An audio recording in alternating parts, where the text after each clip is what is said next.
إن حتى اللي بيكسرنا هيجي من ورا خير. كلهم رسائل وكلهم معلمين. كل تجربة بتمر علينا مش صدفة، دي رسالة للروح. أنا دينا عامر، ودي رسالة جديدة من رسائل الروح.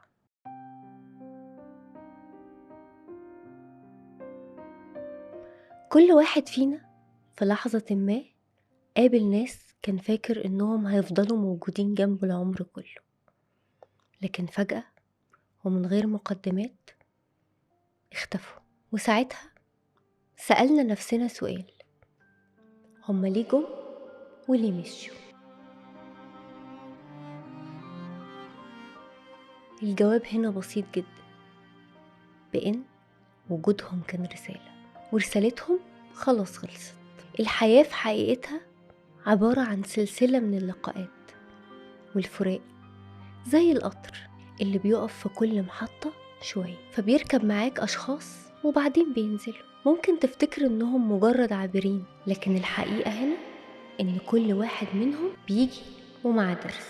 في منهم اللي بيعلمك قيمة الصدق، وفي اللي بيوريك معنى الخيانة، وفي كمان اللي بيفتح قلبك للحب، وفي اللي هيعلمك إزاي تحمي قلبك. ربنا سبحانه وتعالى قال: وعسى أن تكرهوا شيئا وهو خير لكم. الآية دي مش مجرد عذاب، دي وعد إن حتى اللي بيكسرنا هيجي من ورا خير.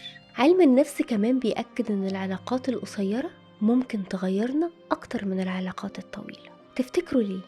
لسبب بسيط قوي، لأنها بتيجي في لحظة فارقة، بتفتح لينا باب جديد أو بتكسر جدار كنا حاطينه حوالين نفسنا، وبعدها بنخرج بوعي أعمق. حتى لو التجربة في وقتها وجعتنا، بس اتعلمنا منها. الفلاسفة كمان شافوا إن كل إنسان بنقابله بيشارك في تشكيلنا، زي ما قال أفلاطون: كل إنسان هو نتيجة تأثير الآخرين فيه. يعني حتى اللي مشي هيسيب لك بصمة هتفضل معاك العمر كله، وهتكون جزء من شخصيتك.